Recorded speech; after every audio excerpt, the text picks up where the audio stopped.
Electricity, this one is so heavily math-based, extremely heavily math-based. Likely in your exam paper, you're going to get 1 or 2 pages of just current or electricity, current, voltage, resistance. You need to be able to draw all of the diagrams. You need to be able to understand the series and parallel and all of that. But realistically, they're going to ask you like 5 math questions on electricity. So when you are studying for electricity, just remember the very basic concepts of it, but just know how to apply the equations. That's my main advice for this topic. So remember that protons, they have a positive charge, whereas electrons have a negative charge, and these opposite charges will attract, and the like charges will repel. So you can see from the diagram on the top, that one is showing you how the electrons are kind of flowing, and this is how electric current is kind of flowing through. The equation for this specifically is just current times time equals electric charge. That's the equation you need to understand. With resistance and potential difference, or some people would like to call it voltage, you can see the resistance is the measure of how difficult it is to form a particular voltage. And voltage itself is just a measure of electrical work done to move these carriers, to move these charges through the circuit. That's the work done to move all of these electric charges, these like little electrons and protons.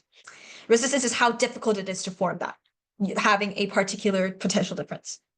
You will get the equation V equals IR, again, given in the actual exam, so I'm not going to expand this any further.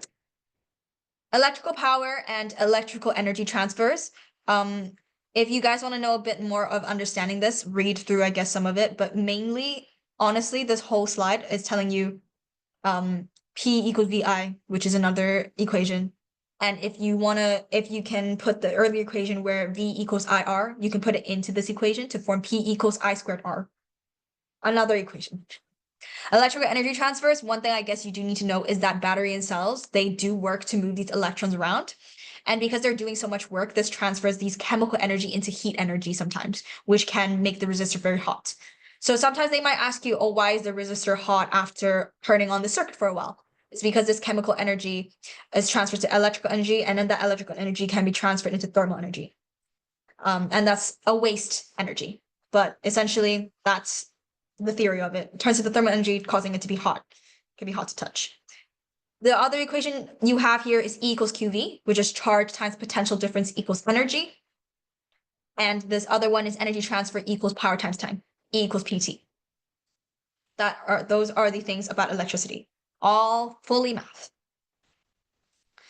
This is also all math as well, so don't be too stressed about this. There is one thing I do want to mention, which is linking things in parallel and in series. So this question kind of goes through that a little bit. So when you're linking stuff in parallel, so here it says, explain why adding resistors in parallel decreases the total resistance.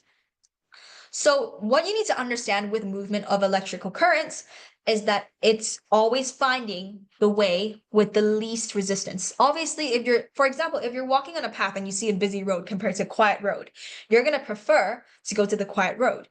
That's somewhat similar to how current works. It's always going to find the area with the least resistance, with less obstruction in their path. So if you are putting resistors in parallel, adding resistors in parallel, it's going to decrease the total resistance because current has multiple different paths to go through. It's not all going through one single one. So adding them in parallel is just going to decrease the resistance. Whereas if you put them in series, current only has one pathway to go to. If it only has one pathway to go to, electrons can only flow through one pathway, and therefore it's going to have a lot of resistance, hard to go through.